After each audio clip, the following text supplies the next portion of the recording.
Olá, boa tarde. Meu nome é Eliane, eu sou formada em pedagogia, fiz uma pós-graduação de arte e inclusão, estou fazendo mais uma pós em psicopedagogia clínica e hoje eu vim aqui falar um pouquinho para vocês sobre o nosso plano de ação.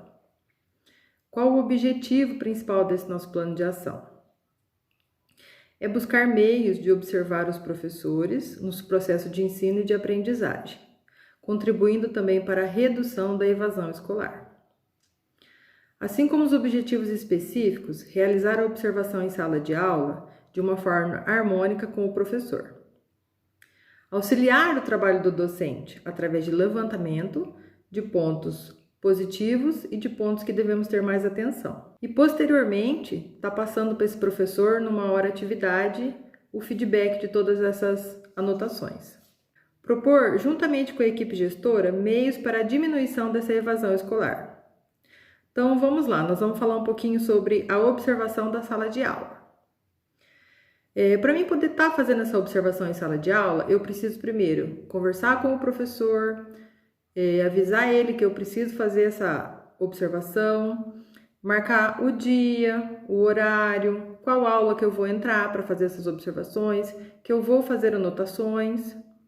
E em momento nenhum eu posso estar me envolvendo com a aula desse professor. Eu preciso ficar lá da maneira mais natural possível.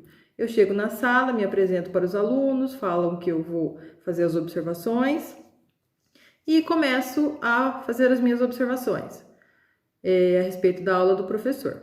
Aí vou anotando os pontos positivos, vejo o que o professor precisa melhorar.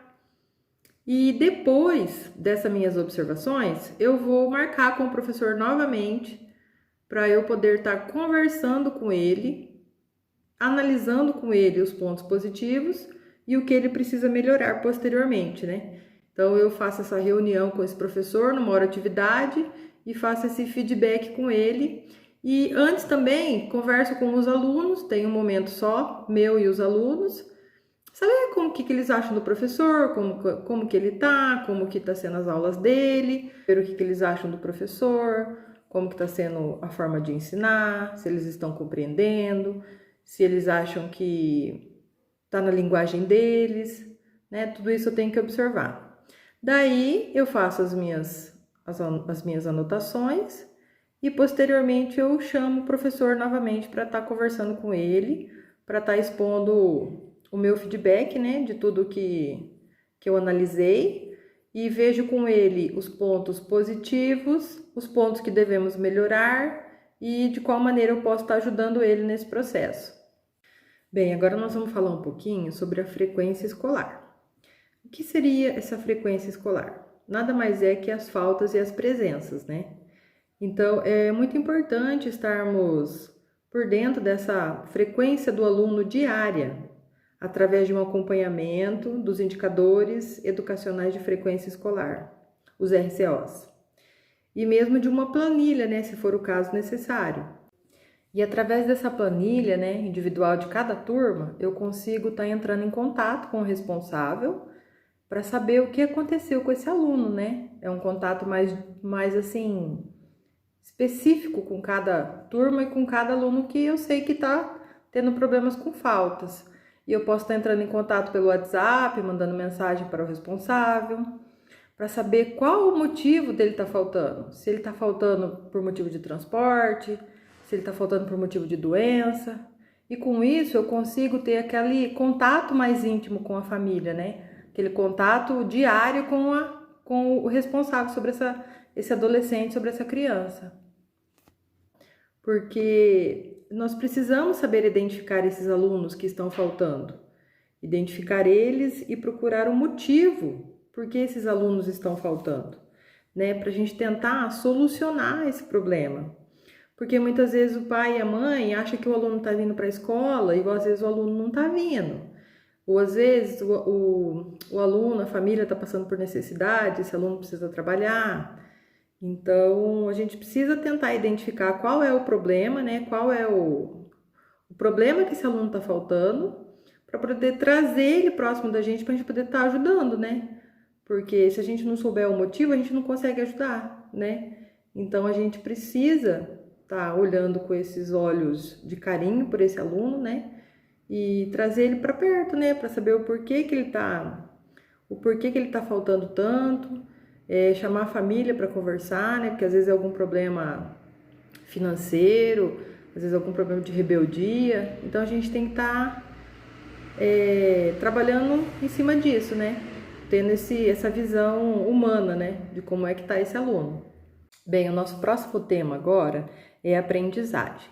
Como a aprendizagem é importante nesse plano de ação nosso? Os parâmetros tradicionais de aprendizagem, né? Nós temos as provas, os trabalhos, a participação. São todos os métodos assim que o professor ele utiliza para poder estar avaliando esse aluno, certo? Só que essa aprendizagem ela vai muito além disso, né? Muito além de prova, trabalho, participação, porque a gente precisa saber como é que está a nossa sala de aula. Se todo aquele processo, aquele planejamento está sendo dado, está sendo feito, está sendo bem repassado para os nossos alunos, né?